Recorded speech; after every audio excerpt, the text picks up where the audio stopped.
La famosa brecha salarial de género, ¿es un problema real o un invento ideológico? Vamos a la intro.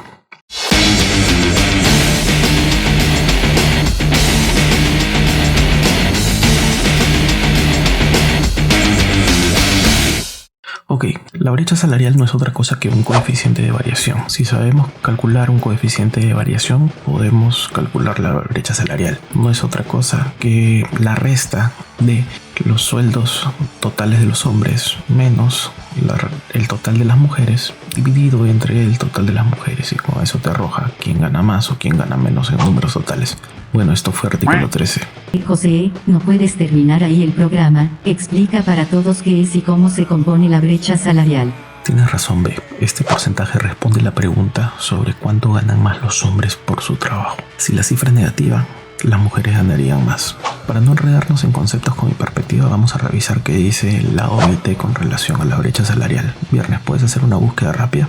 Buscando. Convenio relativo a la igualdad de remuneración entre la mano de obra masculina y la mano de obra femenina por un trabajo de igual valor. La Conferencia General de la Organización Internacional del Trabajo, convocada en Ginebra por el Consejo de Administración de la Oficina Internacional del Trabajo, y congregada en dicha ciudad el 6 de junio de 1951 en su 34ª reunión, después de haber decidido adoptar diversas proposiciones relativas al principio de igualdad de remuneración entre la mano de obra masculina y la mano de obra femenina por un trabajo de igual valor, cuestión que está comprendida en el 7º punto del orden del día de la reunión, y después de haber decidido que dichas proposiciones revistan la forma de un convenio internacional, adopta con fecha 29 de junio de 1951, el siguiente convenio, que podrá ser citado como el Convenio sobre Igualdad de Remuneración, 1951. Artículo 1A. Los efectos del presente convenio. A. El término remuneración comprende el salario o sueldo ordinario, básico o mínimo, y cualquier otro emolumento en dinero o en especie pagados por el empleador,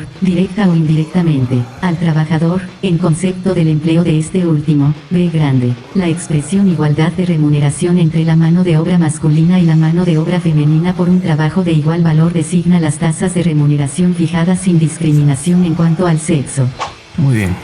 Hasta aquí vemos que la Convención número 100 de la OIT sobre la igualdad de la remuneración, que fue adoptada en 1951, apoya la remuneración igualitaria entre hombres y mujeres que realizan un mismo trabajo. Ahora, este texto a mí me parece bastante interesante porque desde ya vemos que no es nuevo esto de la igualdad en las remuneraciones.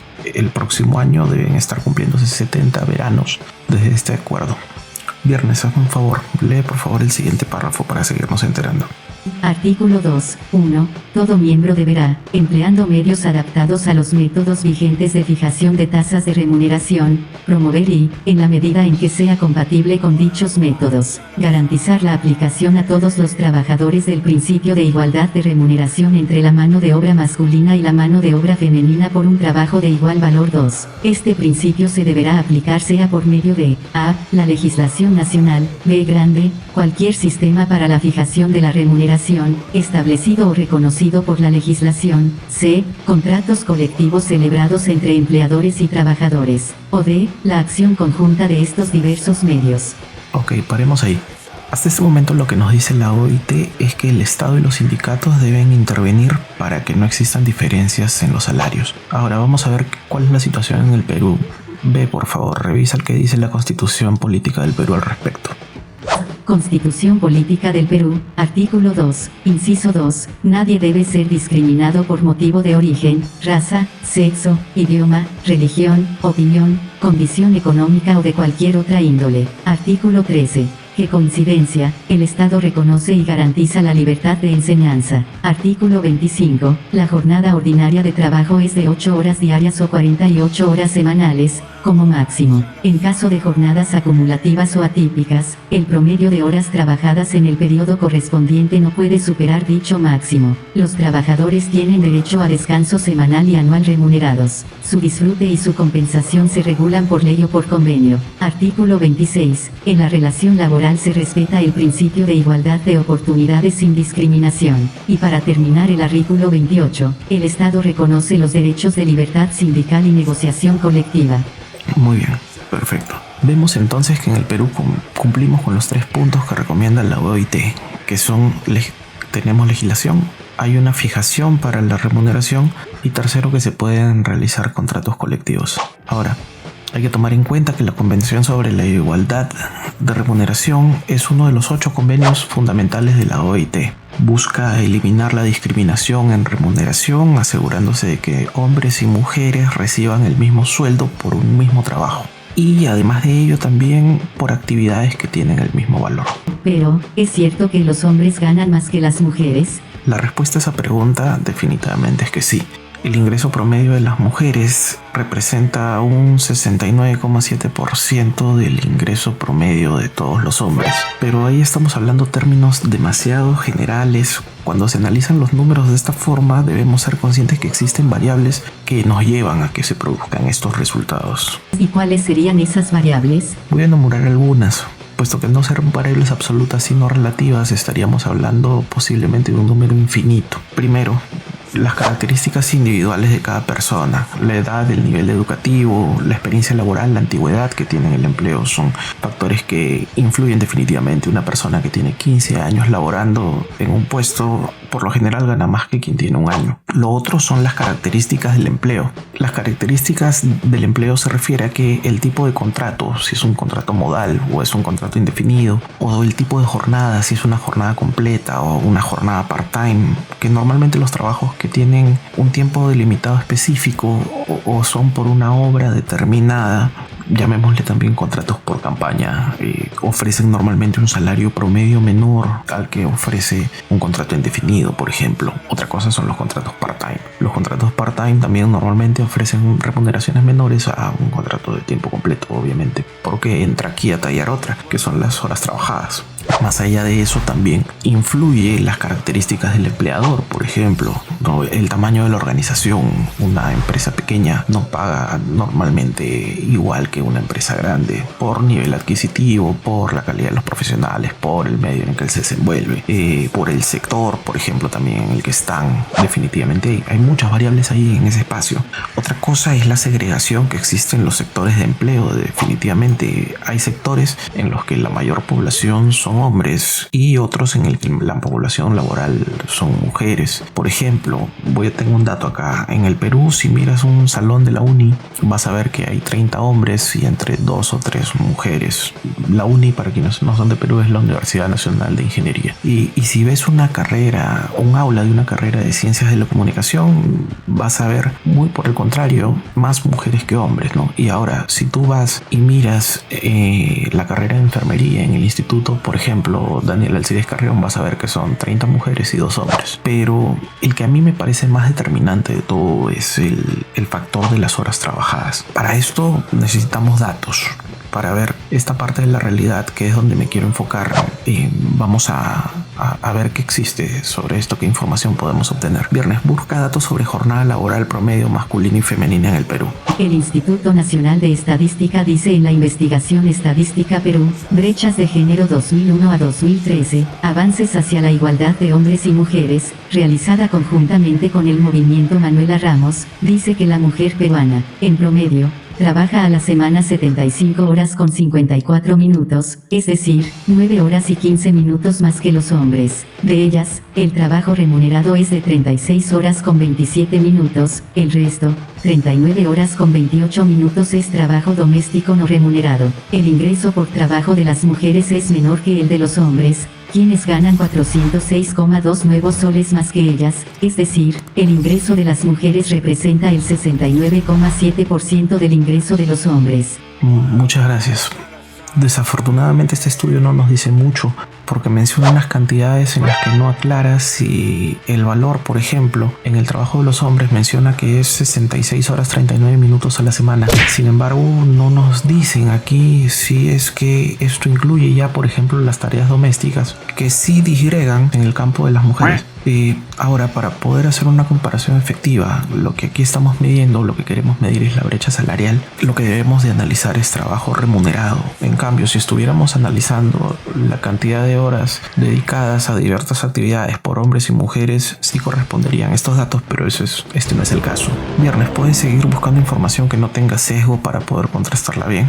De acuerdo, José. En el portal del Centro de Investigación Económica y Social CIES.org se encuentra el estudio Horas de Trabajo, Determinantes y Dinámica en el Perú Urbano, del Centro de Investigación de la Universidad del Pacífico. Menciona que los hombres tienen un trabajo remunerado de en promedio 53.9 horas por semana, y las mujeres 42.4. Muy bien, hay ciertas diferencias en los datos. Ahora, de acuerdo a esta nueva información, el trabajo de las mujeres representa un 78% aproximadamente sobre las horas trabajadas por los hombres. Si bien podemos ahora ya jugar un poquito con los números, ya que tenemos esto. El INEGI dice que tenemos un ingreso de las mujeres más o menos que representa un 70% el de los hombres.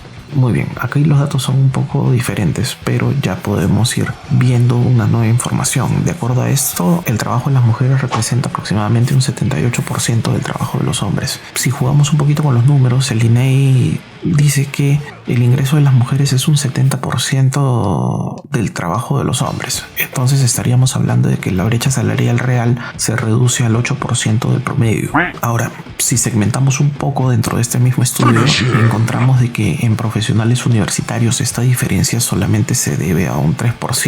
Entonces, básicamente, así ya en bruto, la brecha no es significativa. No es tan grande como nosotros no lo esperábamos. Ahora, presten atención que solamente con evaluar el factor de la cantidad de horas trabajadas de esta tan sonada brecha salarial desaparece. Vamos a poner en la mesa también los demás factores que mencionamos, como la experiencia, como la antigüedad del trabajador, el tamaño de la empresa, la rentabilidad del negocio, las cotizaciones que tiene en el mercado del producto o servicio, o las carreras elegidas por hombres y mujeres, y encima de eso los trabajos que son por producción. Ahora, voy a hacer en este momento un juicio.